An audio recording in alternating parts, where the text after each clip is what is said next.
Hola, buenos días. Estamos nuevamente en el podcast Las Mujeres Fuera del Sistema.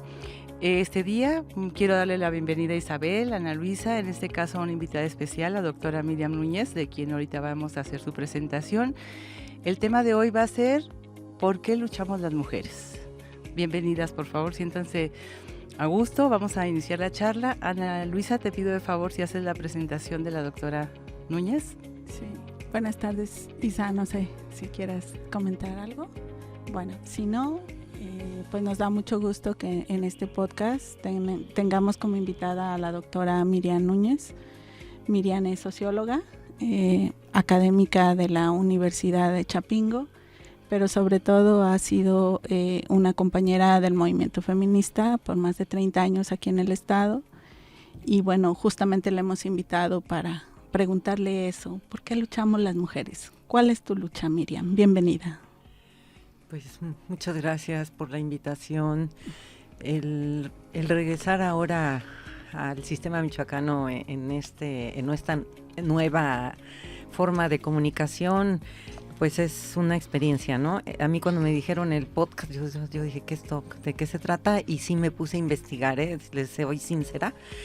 Es una nueva forma de que en la actualidad y las jóvenes están comunicándose. Así es que pues me da mucho gusto que me hayan tomado en consideración para este momento. Y bueno, ¿por qué luchamos las mujeres? Esto ha sido pues a lo largo de la historia que las mujeres hemos luchado por cambiar las cosas, por cambiar nuestra situación, por tener una sociedad distinta, por relacionarnos de manera más respetuosa con las otras personas, con los otros sexos. Y el preguntármelo a mí misma no solamente es por ese lado, sino también porque lo he hecho con el movimiento de mujeres, con el movimiento feminista. Es decir, mi lucha ha sido con el acompañamiento de otras mujeres. Históricamente el preguntarnos qué estamos haciendo aquí, por qué nos tratan de esta manera, por qué nos dan ese tipo de trabajos a las mujeres, por qué el mercado nos está demandando ciertas actividades, por qué el Estado nos ignora, nos trata de esa manera, porque es un estado en donde no nos da muchas respuestas. Es decir, ya concretándolo aquí en el estado de Michoacán, ha sido una lucha difícil y sobre todo en una sociedad tan conservadora como lo es Michoacán y la Moreliana. Uh-huh. Entonces, estar hablando de pues mi experiencia de más de 35 años en el estado, uh-huh, es un trabajo difícil, ha sido un trabajo difícil que no lo pudiese haber realizado sola. Uh-huh. Lo hicimos grupos de mujeres, un grupo de compañeras que hace rato que venía aquí para entrar al sistema, me hicieron recordar que las primeras veces que yo asistía por acá fueron hace 30 años. Sí, estaba muy joven. Sí, estaba muy jovencita, estaba muy, muy joven, ¿no? Ana Luisa, estudiante, ¿verdad?, de la Michoacana. Y otra vez regresar aquí es muy grato. Entonces, eso a mí me ha llevado a luchar, porque seamos las mujeres consideradas realmente como seres humanos, con intereses, con perspectivas, que seamos respetadas, que seamos tomadas en cuenta y sobre todo que lo hagamos en colectivo. Claro.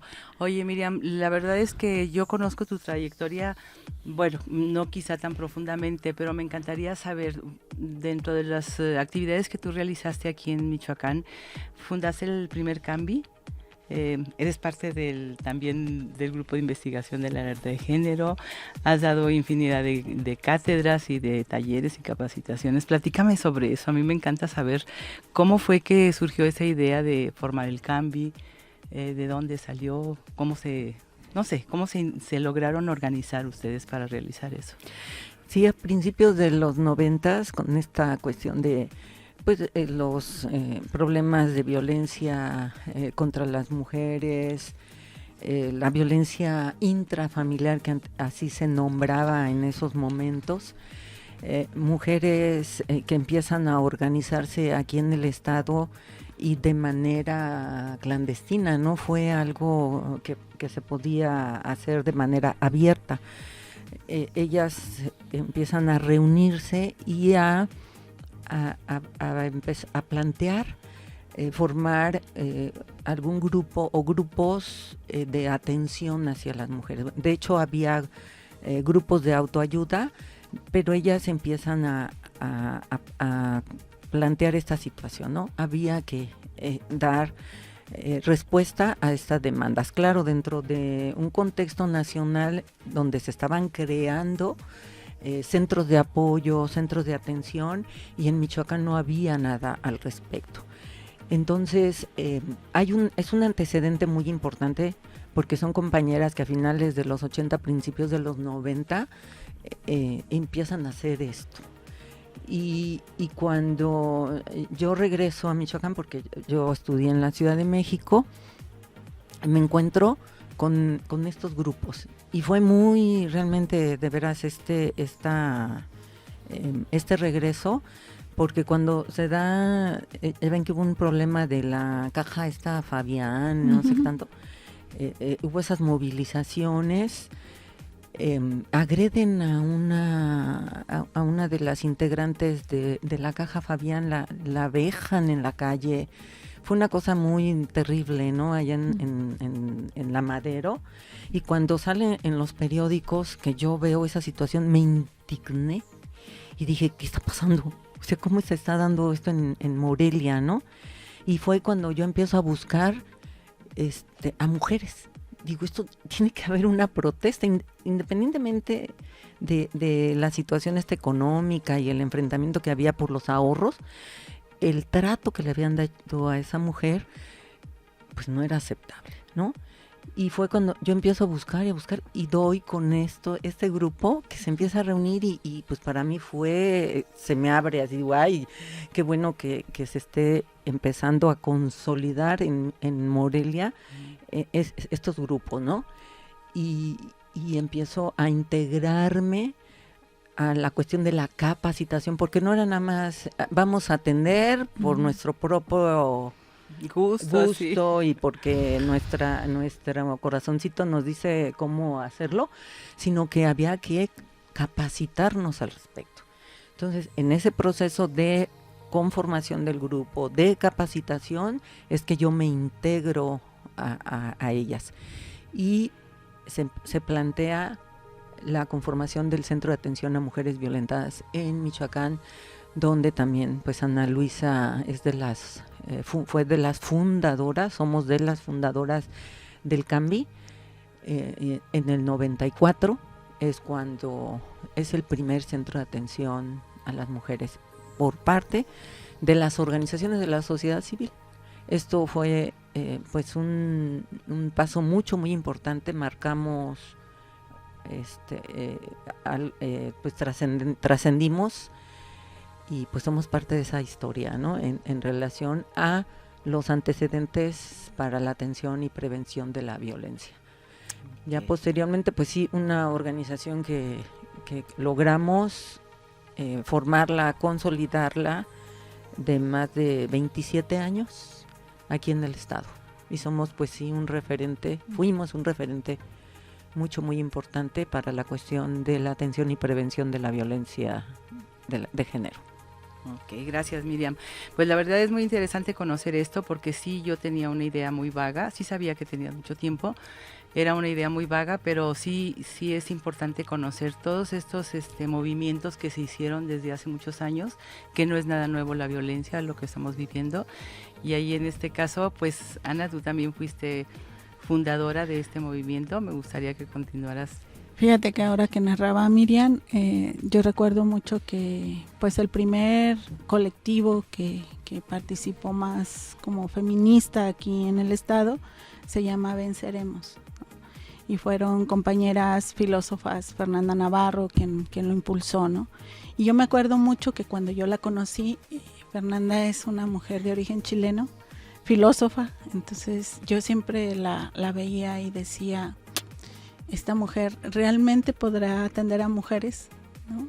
Yo con un prejuicio de clase, debo decirlo, y me invitó a una colonia popular. Ellas hacían prevención de violencia en una colonia aquí en Morelia, y justamente lo que hacían era pues escuchar a las mujeres, saber qué pasaba con las mujeres. En aquel tiempo era difícil las denuncias porque, como bien menciona Miriam, pues se hablaba de violencia más intrafamiliar y se consideraba que la violencia era de dos personas, que no tenía que llevarse al ámbito público ni que se tenía que hacer un análisis desde ahí, ¿no?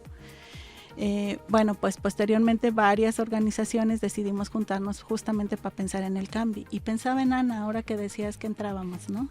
Ana Santamaría es una compañera que ya se nos adelantó en el camino, que falleció, pero que ella inició este proceso del cambio con todo el cariño, con un amor impresionante por el trabajo de la prevención de la violencia, ¿no? Entonces creo que son estas mujeres las que nos van dando camino, ¿no? Y creo que ellas empezaron a luchar y con su ejemplo pues nos fueron convocando a otras mujeres, ¿no? Entonces me acuerdo mucho que en la inauguración del CAMBI, el 14 de julio, ¿no?, de 1994, pues habíamos planeado un evento público para pues anunciar que iniciábamos, ¿no?, en una casa y demás. Y pues todo salió al revés, pero sí pudimos Suele suceder, promoverlo y bueno, ¿no? Creo que fue una experiencia muy linda, muy bonita, y como bien dice Miriam, fue una experiencia piloto que le dio pauta, creo que hasta la función pública, de cómo se hacen los espacios para la prevención de la violencia contra las mujeres y qué áreas, no sé qué servicios se tienen que presentar, ¿no? Durante mucho tiempo el CAMBI estuvo supliendo esta función de acceso a la justicia que tendría que haberla dado el Estado, pero que en su momento pues no había, ¿no? Y que entonces el CAMBI pues fue realizándolo, ¿no? Claro, fíjate que fue una etapa muy importante, creo yo, ¿no? Porque además, lo decían ahorita, no se hablaba de la violencia familiar o intrafamiliar como algo de derecho público, de derecho privado. Es decir, se convirtió en derecho público, pero antes lo que pasaba en las cuatro paredes de tu casa, nadie podía saber, nadie podía meterse, nadie podía opinar, ¿no? Entonces fue un cambio muy fuerte el que se dio al reconocerse ya de una manera dentro del derecho público, para que se pudiera hacer denuncias, para que pudiera intervenir la autoridad, porque anteriormente obviamente que eso no podía pasar. Entonces, pues fue una pauta increíble todo este movimiento de mujeres en toda la República, a través de los centros de atención, a través de lo que después se formaron refugios, en algunos casos albergues transitorios y así, ¿no? Pero obviamente que fue algo generado por nosotras mismas, por las mujeres, fue una lucha de mujeres, y ya después el Estado pues se tuvo que involucrar, no hay de otra, ¿no? Isabel, ¿tú cómo has participado, cómo has visto esto de esa lucha de las mujeres? Yo ahorita estoy como muy sorprendida, yo las veo ustedes y reconozco toda su labor, y escuchando las fechas digo, ay, ¿en dónde estaba mi mamá en ese momento, no? Ajá. Mi mamá y muchas personas que ahora puedo ver que estaban sufriendo de tanta violencia. Y como dice, la ropa sucia se lava en casa. Entonces no sé qué tanto es la ropa sucia se lava en casa, o ni siquiera nos dábamos cuenta que estábamos siendo víctimas de esta violencia. Por la casa donde vivía mi madre, yo recuerdo ahora, escuchándolas, que había una casita que estaba pintada justo de morado y que decía algo así, ¿no? Que era como un centro de atención a mujeres violentadas, y estaba vacía, terminaron cerrándola porque pues nadie iba.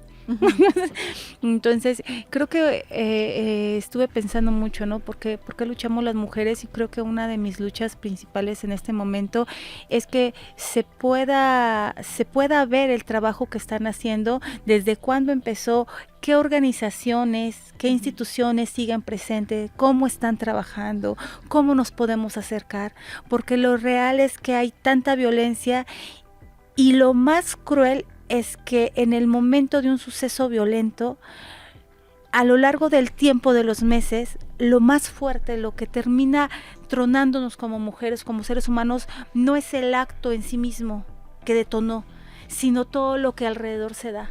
Claro. Toda la violencia que ya no se sufre por el acto violento inicial, sino que cuando uno va a meter una denuncia, el cómo nos atienden, cómo son los peritajes, cómo mismas mujeres nos juzgan al momento de revisarnos las heridas, cómo nos llegan a decir que nosotros tuvimos la culpa de lo que había pasado y cómo no hay un respaldo legal, económico, un resguardo. Y son hasta muchos meses después cuando nos enteramos que debimos de asistir a un centro con una organización, que debemos de recibir apoyo de instituciones que no conocíamos. Entonces yo creo que esa debe de ser una de las principales luchas en este momento, donde ya se puede ver la violencia, donde se está sufriendo de una manera tan terrible, ¿no? En cada momento, pero seguimos perdidas, no sabemos a dónde acudir en esos casos. Entonces, pues yo estoy encantada de escucharlas a ustedes, de escuchar su trayectoria y me gustaría saber mucho más de qué movimientos siguen presentes y de cómo mujeres en donde nos podemos resguardar en casos, ¿no? Okay. No sé, Miriam, si a ti te gustaría justamente mencionar esto, cómo fue cambiando esta idea de ver la violencia contra las mujeres como un delito, que eso era, ¿no? Así es. Porque ahora que dice Isa eso, muchas mujeres aludían, ¿no? O decían, bueno, yo no voy a denunciar a mi pareja, no voy a denunciar a mi padre, yo no le puedo hacer eso. Creo que todavía lo escucho algunas veces. Claro, y es que nosotras no les estamos haciendo nada. Creo que la violencia contra las mujeres es un delito y bueno, ellos han tenido los privilegios y entonces decirlo con sus letras es bien importante, pero ese paso a lo mejor sí sería interesante, Miriam, que tú nos lo contaras, ¿no? ¿Cómo fue modificándose esta pues idea de que la violencia contra las mujeres es un delito? Pues no fue fácil. Eso sí hay que decirlo, porque pareciera ser, ¿no?, que las cosas que actualmente se tienen en las leyes, en los espacios, en las instituciones, llegaron mágicamente, porque el Estado, ahora sí que le tenemos que dar las gracias porque hay esa institucionalidad.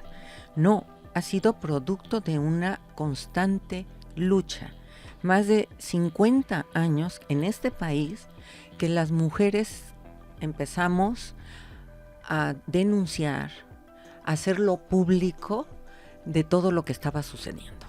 Entonces, tuvimos que caminar, tuvimos que enfrentar al Estado, a las instituciones, a las propias compañeras, a los ministerios públicos, para que esto fuese cambiando. Esa es una parte muy importante de decir, que ha sido producto de la lucha constante de las mujeres. Y después entrar a procesos de concientización. Como parte del planteamiento feminista, del movimiento feminista, de la teoría feminista, es hacer conciencia de esta situación. Hace rato lo decías, Isabel, el que muchas veces no nos damos cuenta el tipo de relaciones que estamos teniendo o el tipo de familia en el que estamos inmiscuidas. Para muchas mujeres, hombres, hijas, hijos, parejas, es normal que se den las agresiones, se den los empujones, se den las violencias, y no se entiende como que esto no debe de ser así, que tendríamos que tener relaciones respetuosas, convivencia muy distinta, y entonces los procesos de sensibilización, de concientización, fue un trabajo muy importante de las mujeres. En un inicio yo hablaba de estos grupos de autoconciencia que se fueron creando en México, y particularmente, decía Ana Luisa, de Venceremos, cómo se empiezan a dar en diferentes espacios, colonias, igualmente clandestinamente, ¿no? Pero mujeres, empezamos a reflexionar lo que estamos viviendo y darnos cuenta que no éramos las únicas que vivíamos de esa manera, sino que la compañera, la vecina, la comadre, mi hermana, mi tía, mi propia madre estaban en procesos de violencia. Eso lleva tiempo, conocerlo, aceptarlo y modificarlo.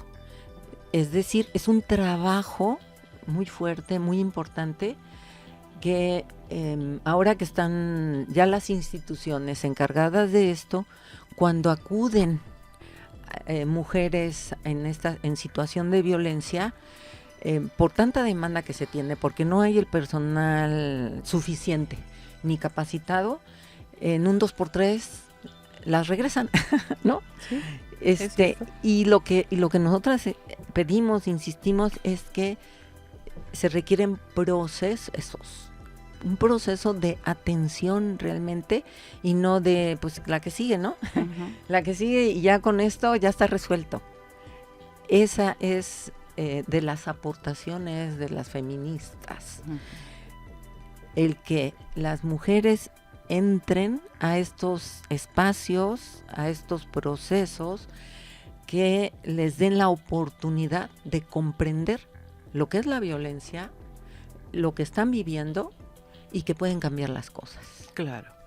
Yo creo que eso es bien importante, y creo que esa lucha, a pesar de que han pasado tantos años, Miriam, sigue presente. No sé en el caso de ustedes, pero a nosotros nos ha tocado acompañar a mujeres o estar recibiéndolas después de haber ellas asistido a alguna institución a presentar alguna denuncia o algo, y su queja es la misma, no se les atiende en el sentido de comprender cuál es el significado real de su dolor, de su desesperación, de su tristeza, y sobre todo de su indignación por la forma en que fueron tratadas, ¿no? O sea, se sigue viendo culturalmente algo permitido o de alguna manera en la cultura aceptado, que la mujer pueda ser violentada de cualquier manera.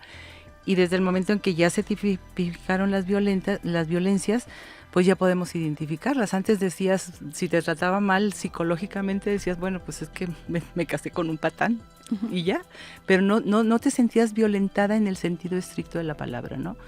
Pero gracias a todas estas luchas, pues se ha reconocido ya como delito todas estas violencias. Sí, yo me acuerdo cuando el Cambi presentó la primera iniciativa, porque además hay que decirlo, o sea, ¿sí? Pasó de la conciencia de los grupos, pasó de ir en esta reflexión también a la propuesta de ley. También eso ha sido parte de las luchas del movimiento feminista acá. Y entonces la ley primera de violencia familiar se llamaba, ¿no? Y la idea era eso, poder tipificar diferentes tipos y formas de violencia, claro, que pasaban en las mujeres, ¿no? María Ortega, ¿no? Me acuerdo que recibió la propuesta de ley, y bueno, estábamos ahí varias organizaciones presionando para que eso realmente pasara. Pasaron, no sé, Miriam, como 10 años, ¿no? Para poder volver a tener otra iniciativa que presentábamos, pero ahora ya era a nivel nacional. O sea, ahora ya no solamente éramos las michoacanas, sino que era a nivel nacional, y fue esta iniciativa de la Ley de Acceso a una Vida Libre de Violencia, que para uh-huh, Michoacán ahora es la Ley General por una vida libre de violencia, porque a alguien se le ocurrió quitarle el acceso. Pero creo que ese proceso pues también fue algo que se fue dando. Fue promovido también por las mujeres, obviamente, ¿no? El Estado siempre, pues, ha tenido que atender todas esas exigencias de las mujeres, porque a veces se han convertido en exigencias, no solamente en peticiones y en que volteen a vernos, sino exigir un trato mejor para las mujeres. Sí, lamentablemente cada derecho que vamos ganando, nosotras lo hemos ido colocando, nadie nos lo ha dado, pese a que vivimos en un estado y en un país que tenemos una constitución, pues estos derechos los hemos tenido que arrancar y ponerles cuerpo y ponerles corazón, porque muchas veces no lo tienen, ¿no? Creo que en este momento, como bien lo menciona Miriam, el reto son los protocolos. Los protocolos que tienen que seguir las funcionarias y los funcionarios públicos. Por esto que decía Isa, ¿no? ¿Cuántas veces una mujer llega a hacer una denuncia y le preguntan, ¿por qué te pegó? ¿No? ¿Tú qué hiciste? ¿Tú qué hiciste? Sí. Y entonces esta es una doble violencia de las instituciones que no respeta los protocolos que también están hechos, que están ahí, pero que muchas veces los guardan, ¿no? Claro. Entonces creo que es este momento, ¿no? En donde pues está luchando porque realmente las instituciones respondan a esos protocolos. Y volviendo a la pregunta inicial de por qué lucho, enlazándola en esta intervención, es por ese Estado que ha sido cómplice, que es cómplice. Y este es otro de los aspectos muy importantes del feminismo, el cuestionamiento a las relaciones de poder y particularmente a lo que es el Estado, ¿sí? El Estado que pues es un Estado patriarcal, es donde todas sus instituciones y quienes están al frente lo van a proteger, se van a proteger de no perder esos privilegios. Así es que existen las leyes porque ha habido una lucha muy importante de las mujeres, porque no se cumplen, ¿no? Esa es nuestra demanda constante. Hemos avanzado, se ha legislado, están las instituciones y resulta ser que poco cambian las cosas. La violencia se incrementa, los feminicidios no paran, somos desafortunadamente un estado feminicida, y entonces ¿qué pasa, no? Uh-huh. Y ese es uno de los señalamientos y cuestionamientos muy importantes, centrales del feminismo. Claro. En donde no queremos un Estado con estas características, queremos que se modifique, que realmente nos garantice lo que está en la Constitución. Nos dicen en la Constitución, hombres y mujeres somos iguales ante la ley. Y en la realidad esto no sucede. Entonces son contradicciones que estamos marcando y señalando. Queremos que sea realmente un garante de nuestra vida, el Estado, y no se cumple. Así es, Miriam. Fíjate que yo creo que es bien importante conocer todas estas luchas desde un principio, porque hay malintencionado el decir que el feminismo es una ideología. Yo creo que es una teoría que está sustentada en realidades, en investigaciones, en sistematizaciones, en propuestas de cambio. También se trata de desvirtuar el feminismo diciendo que queremos ser igual que los hombres ahora y que ahora ellos nos las van a pagar y cosas. Coloquialmente así se habla del feminismo, ¿no? Y desgraciadamente se desvirtúa este movimiento, que lo único que queremos es lograr esa igualdad sustantiva real entre hombres y mujeres en las leyes, en el trato, en lo laboral, como lo mencionabas hace rato, ¿no? En todos los sentidos. Entonces, pues este es un tema que no tenemos el espacio suficiente en cada uno de los podcasts para dar pie a terminarlo, ¿no? Pero pues no sé, Ana, tú eres la que nos hiciste el favor de invitar a nuestra invitada del día de hoy, a la doctora Miriam, una propuesta para continuar o algo. Uh-huh. Porque... Sí, yo no sé, Isa, si tú quisieras comentar por qué lucha Isa, ¿no? En este proceso también, como una mujer más joven, ¿no? Yo pensaba ahora que pues las jóvenes nos están también dando pauta de cómo luchan ahora las jóvenes también dentro de este movimiento feminista, y y cómo vamos aprendiendo de ellas, que es otro momento del movimiento feminista. Por esto que decía Isa, ¿no? De cuántas veces llegamos a una institución, y yo lo recuerdo mucho de muchas mujeres que pensaban que iban a llegar a una institución a solicitar algo o a solicitar atención, y se encontraban con una mujer que pues las trataba mal, ¿no? O que, peor. Así es, Del ¿no? agresor mismo. Sí, entonces muchas veces estos procesos pues también han ido dando pauta para reflexionar qué hemos institucionalizado las feministas, qué brechas todavía quedan en materia de esta igualdad sustantiva, y bueno, ¿por qué luchamos? ¿Cómo lo ves tú? Híjole, varias luchas tengo pendientes, pero una de las principales, como docente, yo empecé a dar clases cuando tenía 15 años, entonces ya tengo un ratote, y les puedo compartir como mujer que ha sido violentada de muchas maneras, violada, secuestrada y sobreviviente de un feminicidio. Les puedo compartir que en este momento una de mis principales luchas es que podamos encontrar la manera de sanarnos en lo individual y en lo colectivo.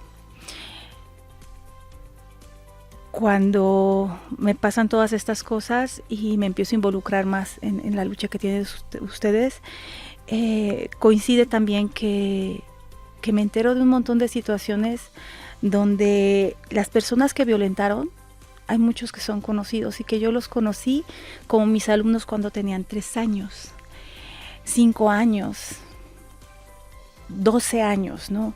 Y que ahora son adultos y resulta que uno es esquizofrénico, otro es border, otro es... y la lista es enorme. Entonces, sin justificar lo que pasó, yo no puedo dejar de ver en las personas, ya no vamos a hablar si son hombres o son mujeres, en las personas que violentan, no puedo dejar de ver al niño herido que lo llevó a hacer todo lo que hizo. Y coincide hace poquito la noticia, ¿no?, de esta mujer que pusieron en todos los noticieros que había matado a su madre y a su tío. Y entonces la ponen como si ella fuera la agresora, pero cuando se dan cuenta de su historia, pues es que no podíamos esperar mucho más de una persona que había sido tan violentada, pero es mujer. Pero ¿qué pasa cuando quien violenta es un hombre? Entonces lo queremos crucificar. Y a mí, a pesar de todo lo que he vivido, me cuesta mucho trabajo, porque de verdad, insisto, yo volteo y recuerdo a esos niños, que yo los vi siendo unos niños tan felices, tan plenos, y de repente muere la mamá, y todos tenemos nuestras historias, y cambia totalmente el rumbo de ese niño, y ahora resulta que se convierte en un hombre que violenta, que mata, que viola. Entonces yo creo que esa es una de mis principales luchas, de verdad darnos cuenta que esta historia se va a repetir una y otra vez, independientemente de este trabajo tan importante que están haciendo todos estos movimientos, mientras no nos demos cuenta que tenemos que voltear a la crianza y a la educación para que esto no se repita. Yo creo que es como muy importante, ¿no?, toda la parte de la educación, pero una educación que pueda permitirnos ver que vivimos en un sistema social patriarcal, en donde pues los hombres han tenido los privilegios, en donde los educamos desde ahí, ¿no? Y justamente por eso podemos ver y muchas veces ver todas estas alianzas de los jueces, de los policías, del Ministerio Público, o sea, de toda la cadena que van pasando las mujeres en esta ruta cuando deciden denunciar, pues se encuentran con miles de alianzas, todas son de varones, una que otra mujer por ahí que está ahí en algún cargo, pero es cómo estamos educando. Creo que el asunto sí es la crianza y la educación, pero en este proceso, ¿cómo educamos a los niños y a las niñas? O sea, ¿qué les decimos?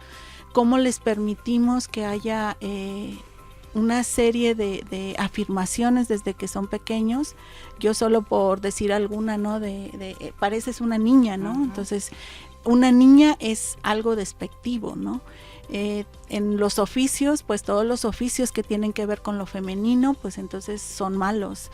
Por ir diciendo cómo vamos planteando esta educación en niñas y niños, y a las niñas educándolas en un proceso de aguanta, así es, esa cruz te tocó, etcétera, ¿no? No denuncies, va a cambiar, etcétera. Miles de mitos que hay alrededor de todo esto que están implícitos en la crianza, que están implícitos en la educación. Entonces, ¿cómo modificamos esto, no, Miriam? Y cómo a lo mejor sería importante ahora sí que Miriam nos cuente cómo este estado pues solicitó una alerta de violencia de género a través de una organización civil, y Miriam fue parte del grupo de investigación, porque además un estado debería de escuchar, no solamente por decirlo, por ver los horrores que suceden, no, bueno, nosotras tenemos que probar que eso está pasando en el plano más científico, entre comillas, por decirlo, para que se justifique un mecanismo que tiene la ley de acceso, que es la alerta de violencia de género. A lo mejor, Miriam, sería interesante que nos contaras este proceso, ¿no? Y bueno, ahí tenemos una alerta de género focalizada en 14 municipios, y bueno, a distancia de junio de ese año que se autorizó, 2016, a la fecha, poder decir qué ha pasado con todo esto. Sí. Antes de responder a esta pregunta, sí me gustaría también contribuir en esta parte de la reflexión. No solamente es la educación, sino esta cultura. O sea, la cultura en donde se presenta que pues sí, los varones son los que dominan y las mujeres nos tenemos que someter a todo. Con esos ejemplos que dabas, Isabel, sí, la violencia que se da a los menores, lo que tienen que hacer ellos para demostrar que son varones, hacer frente, cumplir con su masculinidad, etcétera, etcétera. Es una sociedad, un sistema económico de dominación en donde se les impone la forma de ser.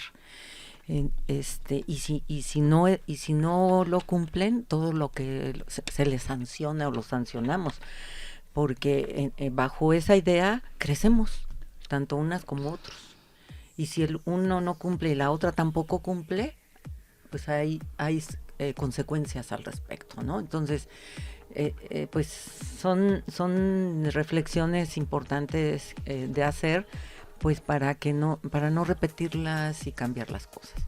Sí, efectivamente, somos un estado con alerta de género, en donde se solicita por parte de una organización, se cumplen con los lineamientos de acuerdo a la ley, y sí me gusta resaltar siempre cuando tratamos este asunto, el que se da realmente la alerta de género en el estado por la presión de las organizaciones de la sociedad civil. Se da ese paso por parte de una organización y posteriormente nos sumamos mujeres y otras organizaciones, presionamos al Estado, presionamos a nivel federal con la CONAVIM, donde Ana Luisa Rosalba también estuvo, y se logra que se decrete la alerta de género en el estado en 14 municipios.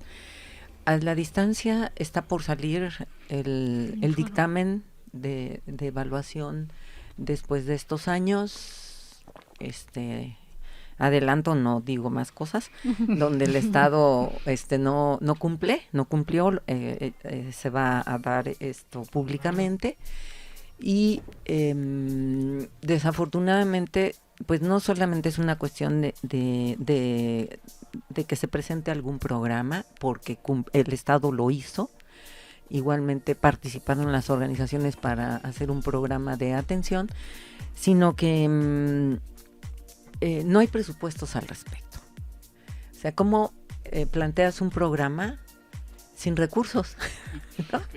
O sea, en el papel es muy, muy bonito, muy necesario, pero llevar a cabo acciones sin presupuestos, pues paraliza cualquier cosa.